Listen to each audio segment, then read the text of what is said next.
Hello my dear students, good morning. Shri Sahajanand પ્રાથમિક શાળાના online ક્લાસમાં હું મિસ ખુશ્બુ આપ સૌનું વેલકમ કરું છું. જય Swaminarayan. Student, today we are going to study activity 4A. Last activity 1, 2, 3 study કરી હતી. આજે આપણે એક્ટિવિટી 4A સ્ટડી કરીશું. પાઠ્યપુસ્તક પેજ નંબર 38 પર આવો. પાઠ્યપુસ્તક લઈને બેસો. આ સ્ટોરીનું નામ છે અ લવલી ફેર. અ લવલી ફેર. આ વાર્તા સમજતા પહેલાં એના સ્પેલિંગ ભણીશું. તો ચલો સ્પેલિંગ બુક લો. દરેક સ્પેલિંગ બુકમાં સ્પેલિંગ લખો. Unit number 2 umbrellas are colourful. એની અંદર activity 4A a lovely fair. એના સ્પેલિંગ ભણીશું. Lovely, LOVELY. લવલી એટલે સુંદર અથવા તો સરસ. ફેર, FAIR. ફેર એટલે મેળું. Small, SMALL. સ્મોલ એટલે નાનું. Village, VILLAGE. વિલેજ એટલે ગામ. રિવર, તો જો રિવર એટલે નદી અને બેંક એટલે કિનારો. રિવર બેંક એટલે નદી કિનારો. ચિલ્ડ્રન, ચિલ્ડ્રન એટલે બાળકો. એક બાળક હોય તો એને અંગ્રેજીમાં કહીશું ચાઇલ્ડ, પણ ઘણા બધા બાળકો હોય તો એને અંગ્રેજીમાં કહીશું ચિલ્ડ્રન. ચિલ્ડ્રન એટલે બાળકો. લુક એટ એટલે કે ની સામે જુઓ. શોપકીપર એટલે દુકાનદાર. ધે એટલે તેઓ. ધોઝ એટલે પહેલાં, બહુવચનનું છે ધોઝ. નેબર્સ એટલે કે પડોશીઓ. મેરી ગો રાઉન્ડ એટલે નાનું ચકડોળ. અને જાયન્ટ વ્હીલ, GIANT. જાયન્ટ એટલે મોટું, વિશાળ. વ્હીલ એટલે ચકડોળ. જાયન્ટ વ્હીલ મોટું ચકડોળ. યુજ એટલે વિશાળ. લેટ્સ એટલે કે ચાલો. BUY બાય એટલે ખરીદવું. જ્યારે BOUGHT બોટ એટલે ખરીદ્યું, પણ એ આપણે પછી ભણીશું. અત્યારે આપણે મૂળરૂપ સમજીએ તો કે બાય ખરીદવું. અંડર એટલે કે નીચે. THERE ધેર એટલે ત્યાં. TAKE ટેક એટલે લેવું. JUGGLER જગલર એટલે ખેલ અથવા તો કરામત બતાવનાર. એને શું કહીશું? જગલર. EMPTY એમ્ટી. અહીંયા તમને જે પી આપ્યો છે એ સાયલેન્ટ છે એટલે બોલીશું એમ્ટી એટલે કે ખાલી. નેક્સ્ટ કીધું છે રોપ વોકર. ROPE રોપ એટલે દોરડું. જો સમજજો, દોરડાને ઇંગ્લિશમાં કહીશું રોપ, અને વોકર એટલે ચાલનાર. રોપ વોકર એટલે દોરડા પર ચાલનાર. ડ્રમ, DRUM ડ્રમ એટલે ઢોલક. વન્ડરફુલ એટલે કે અદ્ભુત. વન્ડરફુલને શું કહીશું? અદ્ભુત. HER હર એટલે તેણીના. હવે જુઓ, પહેલાં તો હર અને હી સમજતા પહેલાં હી અને શી સમજીએ. તો કે હી કોના માટે વપરાય? તો કે છોકરા માટે. શી કોની માટે યુઝ થાય? તો કે છોકરી માટે. અને શી સાથે શું આવશે? હર. હી સાથે આવશે હીઝ. બરોબર. આપણે એવું કેવું હોય કે she is a girl, her hair is beautiful. તેણી છોકરી છે અને તેણીના વાળ સુંદર છે. તો હવે છોકરાનું, હી is a boy, his name is Atul. તે છોકરો છે, તેનું નામ અતુલ છે. તો જો તેનું, તેણીનું એવું કહેવું હોય ઇંગ્લિશમાં તો હિઝ અને હર. ચલો હવે આપણે સ્ટોરી ભણીશું. એ પહેલાં ખાસ સૂચના આપી દઉં કે તમારે આ દરેક સ્પેલિંગ લખવાના છે. સ્પેલિંગ વધારે છે એટલે તમને વધારે ટાઈમ નહીં આપું લખવા. ઓનલી 1 ટાઈમ લખો, પણ તમે યાદ રાખો આમાં સ્પેલિંગ. બરાબર. અમુક સ્પેલિંગ હશે રિપીટ થતા હશે, પણ તમારે યાદ રાખવા જોઈએ. સ્ટાન્ડર્ડ 5ના સ્ટુડન્ટ છો તો તમને બેઝિક સ્પેલિંગ્સ તો તમને આવડવા જ જોઈએ. નાવ લેટ સ્ટાર્ટ સ્ટોરી. ચલો, અહીંયા તમને સ્ટોરી આપી છે. દરેકનું ધ્યાન પાઠ્યપુસ્તક અને વિડીયોમાં. અહીંયા વાંચીશું. Bakshipur is a small village. Bakshipur એક નાનકડું અમથું ગામ છે. There is a fair in the village today. Today એટલે કે આજે. આજે ગામમાં મેળો છે. It is on river bank. અને તે ક્યાં છે? તો કે નદી કિનારે છે. Men, women and children are in the fair. માણસો, સ્ત્રીઓ અને બાળકો મેળામાં આવેલા છે. તમે જો પિક્ચર જોઈ શકો છો કે અહીંયા તમને પિક્ચરમાં બધું દેખાય છે, રાઈટ. પછી કીધું છે look at the shopkeepers. Look at એટલે કે જુઓ, દુકાનદાર સામે જુઓ. Their shops are small. તેઓની દુકાન નાની છે. There are toy shops and fruit shops in the fair. મેળામાં રમકડાની દુકાન અને ફળોની દુકાન છે. There are tea stall also. અને ત્યાં ટી સ્ટોલ એટલે કે ચાની દુકાનો પણ છે, ચાની લારીઓ પણ છે. Rani and Rahim are at the ફેર.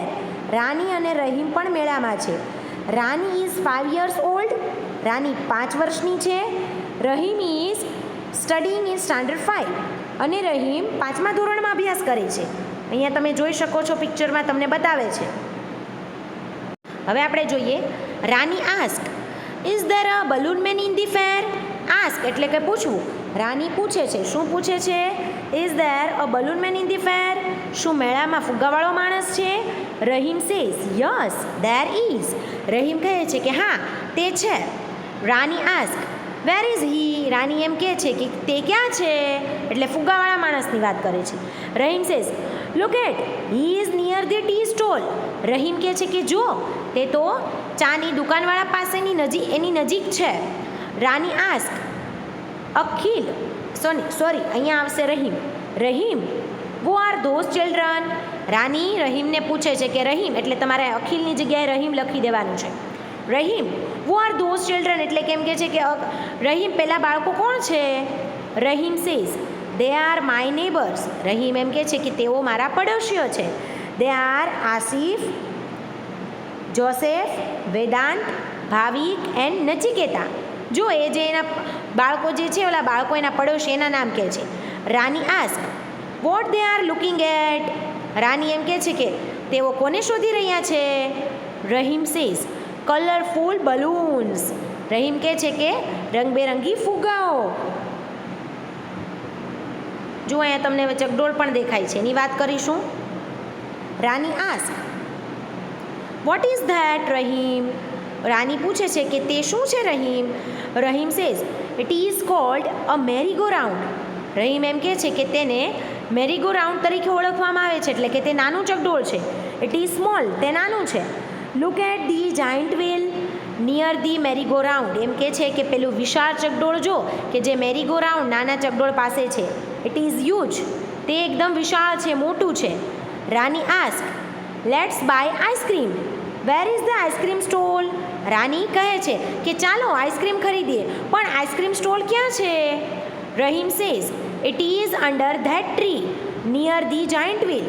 રહીમ કહે છે કે તે પેલા ઝાડની નીચે છે. અંડર એટલે નીચે, જો સ્પેલિંગમાં લખાયું. નિયર ધી જાયન્ટ વ્હીલ એટલે કે તે મોટા ચકડોળની નજીક છે. Rani says let's go there I will take a big cup. Rani કહે છે કે તો ચાલો ત્યાં જઈએ. I will take a big cup એટલે કે હું મોટો કપ લઈશ. રહીમ સેઝ ઓકે એટલે રહીમ કહે છે કે સારું. હવે આપણે પિક્ચર જોઈએ. જુઓ તમને અહીંયા મોટું જાયન્ટ વ્હીલ આપ્યું છે, પછી તો કે અહીંયા ટ્રી આપ્યું છે, એની નીચે તમને આઈસ્ક્રીમ સ્ટોલ આપ્યું છે. દેન અહીંયા મોટું ચકડોળ એટલે કે જાયન્ટ વ્હીલ, અહીંયા મેરીગો રાઉન્ડ. નેક્સ્ટ જોઈએ. અહીંયા પિક્ચરમાં તમને આપ્યું છે જગલર એટલે કે ખેલ કરામત બતાવવાવાળો માણસ. Rani ask who is that man. Rani પૂછે છે પેલો માણસ કોણ છે? Rahim says he is a juggler. Rahim કહે છે કે તે ખેલ કરામત બતાવવાવાળો માણસ છે. That is a box in his hand. એના હાથમાં બોક્સ છે, પેટી છે. It is empty. એમ્પ્ટી એટલે કે ખાલી, અને તે એમ્પ્ટી ખાલી છે. There are balls near him. તેની નજીકમાં બોલ્સ છે, દડાઓ છે. Bottles are on the table. Table પર બોટલ પડી છે. Rani says Rahim look at that girl she is a rope walker. Rani કહે છે રહીમ પેલી છોકરી સામે જો, તે તો દોરડા પર ચાલનારી છે. શી ઇઝ ઓન ધેટ રોપ અને તેણી પેલા દોરડા પર છે. There is a long bamboo in her hand અને તેના હાથમાં મોટો વાંસ છે. બામ્બુ એટલે કે વાંસ. That is her father. That is his drum. પહેલાં તેના પપ્પા છે અને પેલું તેમનું ઢોલક છે. Rahim says wow it's a wonderful trick. Bakshipur fair is a lovely fair. Rahim કહે છે કે વાવ કેટલું સરસ, કેટલું અદ્ભુત ટ્રીક છે આવી રીતે કરામત કરવાનું.